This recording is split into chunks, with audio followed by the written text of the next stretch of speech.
The shutters rattled like bones in the storm. Wind scraped dust across the windows, whistling through every crack in the lonely house. Eli Cutter sat by the fire, the only light fighting back the dark, when a knock came, sharp, desperate, near drowned by the roar outside. He froze, hand tightening on the chair. Nobody came this far after sundown. Another knock, harder now, trembling with urgency. Eli stood, boots heavy on the wooden floor, and pulled the door wide against the gale. A woman swayed on the porch, skirts torn, bonnet gone, hair whipped across her face in wild strands. Her cheeks were carved with grit and windburn. She clutched the doorframe like it was the last solid thing left in the world. Her voice was hoarse, nearly lost in the storm. I have nowhere else to go. For a breath, neither moved. The fire behind Eli threw shadows across his shoulders, stretching them long and dark against the wall. The woman's eyes, gray, storm-bitten themselves, held his as if waiting on a judgment. Eli's jaw worked once. Then he stepped back. Inside. She stumbled to the threshold, dragging the storm with her until the door groaned shut. Dust fell from her dress in small clouds, leaving dark specks on the floorboards. Eli crossed the hearth, feeding the fire with a log until sparks rose sharp as gun flashes. The woman lowered herself into a chair, hands trembling, and pressed them close to the heat. "Name?" Eli asked, voice low. "Clara," she whispered, eyes fixed on the flames. The storm rattled the roof, filling the silence between them. Eli studied her from the shadows. The fabric of her dress was travel-worn, the hems frayed, shoes near broken. She carried no bag. No horse waited outside. Whoever she was, she had come on foot through the night. Above the mantel, the rifle hung. Its barrel gleamed in the firelight, worn smooth where hands had known it too well. Clara's gaze lingered on it longer than she meant to, and when she looked back, Eli was already watching. He shifted, the chair creaking beneath him. Long road to walk alone. Her lips pressed tight, but her eyes told more than her silence. Fear, not of the storm, not even of him. Fear of something riding behind her, maybe closing in still. Eli leaned forward, elbows on his knees, the fire painting the lines of his face in harsh strokes.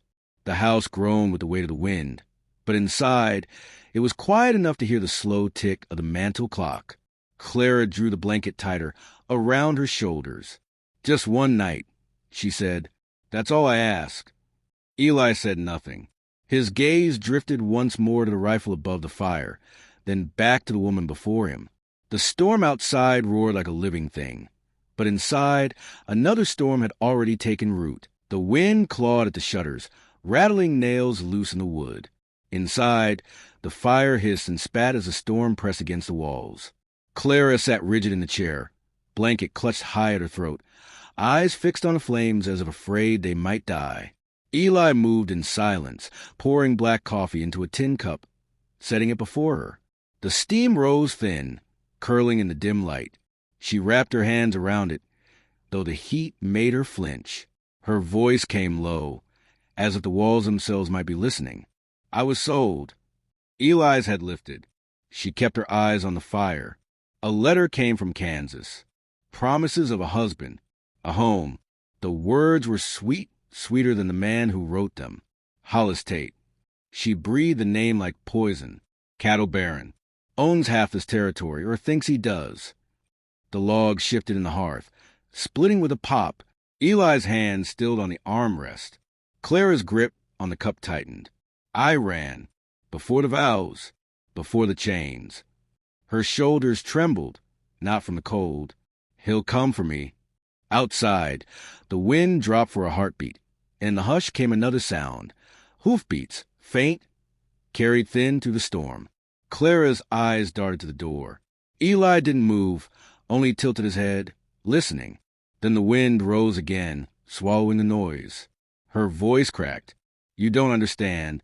Men like him don't let go. He'll send riders. He'll—" "Drink your coffee," Eli said, his tone flat as stone. She looked at him then, truly looked, his hands, broad and scarred, resting steady on his knees.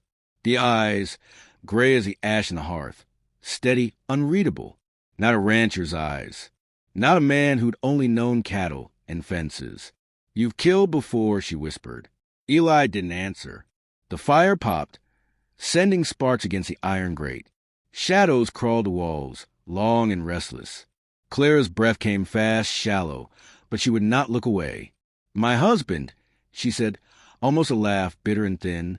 That's what he called himself, though no vows were spoken. "A man like that, he'll burn the world, just claim me." Eli leaned back, the chair groaning under his weight. His gaze slipped to the rifle above the hearth, the barrel black in the glow. His silence was heavier than any words. Clara's hands trembled around the cup. The storm wailed against the house, rattling the rafters, but inside, the quiet between them thickened, heavy with things neither yet spoke. The mantel clock ticked slow. Each second stretched long, sharp as a blade. Clara finally whispered, almost to herself, "If he finds me here, you'll hang for it too." Eli's eyes shifted from the rifle to the door. The wind screamed, and with it came the weight of truth. Hollis Tate was already on the trail. The storm broke at dawn, leaving the world raw and hushed. Dust lay in drifts against the porch, and the air smelled of wet earth and gun oil. Eli stood in the doorway, hat low, eyes narrowed to the horizon. 3 riders cut across the flats, black against a pale wash of morning. Their horses moved slow, deliberate, hooves thudding soft against the soaked ground. Sunlight caught the shine of rifles slung at their sides. Inside, Clara hovered near the hearth, clutching the blanket tight. She didn't ask. She already knew. The riders reined up at the fence, breath steaming from their mounts. The lead man spat into the dirt, hand resting heavy on his revolver. His voice carried clear in the morning stillness. "Got something belongs to Mr. Tate. Hand her over." Eli didn't move from the doorway. His shadow stretched long across the boards. "Ain't nothing here belongs to Tate." The man grinned, yellow teeth flashing. "Careful, old man. You're standing in the way of money and law." Behind Eli, the floor creaked. Clara pressed a hand to her mouth, silent, though her breath came ragged. The second rider leaned forward in his saddle, squinting. His grin dropped. "Wait now. I know that face." The hush tightened, stretched like a drawn bowstring. "You're him," the rider said, voice low, almost reverent. "Eli Cutter, Widowmaker." The name rolled into the morning like thunder. Clara's eyes widened, snapping to man in the doorway. The scarred hands, the unyielding silence, suddenly they fit. The leader laughed, sharp and mocking. "That ghost? Thought you was rotting under a stone by now." Eli said nothing. His hand rose, slow, brushing dust on the frame of the door. The third rider shifted uneasy in his saddle. The horses stamped, ears twitching in the still air. The name carried weight, older than their pistols, heavier than their courage. The leader spat again, masking his nerves. "Tate'll be pleased. He'll pay double to see her corpse nailed to his gate." Eli's gaze slid to the rifle above the hearth, then back to the men. His voice came low, steady as iron. "You ought to ride back. Tell Tate the ground he treads still remembers me." The first rider sneered, hand dropping toward his holster. The silence thickened, brittle, ready to break. Behind Eli, the mantel clock ticked once, loud as a gunshot. The man's hand twitched. Eli stepped forward onto the porch, boots striking the boards like hammers. His eyes burned cold, the kind that made men falter before steel was drawn. The second rider licked his lips, whispering again, "Widowmaker." The name hung there, heavy as a noose. The leader's hand snapped for his gun. Eli moved first. The crack split the morning clean, thunder rolling across the flats. Smoke curled from the iron in his fist, and the lead rider tumbled backward, boot catching in the stirrup before the horse dragged him lifeless through the dust. The other two froze, eyes wide. The second man's pistol cleared leather, but too slow. Eli's second shot barked sharp, dropping into ground where blood darkened the earth. Only one remained, pale, shaking, reins twisted tight in his hands. Eli leveled the barrel. The man swallowed hard, words spilling fast. Don't shoot. I'll tell him. I'll tell Tate." The gun's hammer clicked back. Clara gasped inside the doorway. Eli's voice cut low, steady. Then you tell him the Widowmaker still breathes. The man wheeled his horse, spurred hard, fleeing across the flats until dust swallowed him whole. Eli stood silent, revolver smoking in his hand. The breeze lifted the brim of his hat, carrying the scent of gunpowder into the morning air. Behind him, the floor creaked. Clara stepped out, blanket trailing from her shoulders. Her eyes were wide, but not with fear. Something sharper burned there. In her hand gleamed a derringer, small but steady. The barrel pointed to the earth. Her voice was quiet, but iron beneath. I wasn't as helpless as you thought. Eli turned, gaze settling on the pistol, then on her face. A flicker passed across his features, something near to respect. You'd have missed, he said. Maybe. Her chin lifted. But I'd have tried. The silence stretched between them, broken only by the last groan of the dying storm. Eli slid the revolver back into its holster, the motion practiced, final. Then you'll stay, he said. This land's got fight left in it. Same as you. Clara lowered the derringer, exhaling slow.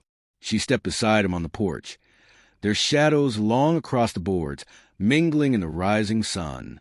The dead lay still in the dust, the air heavy with what had passed.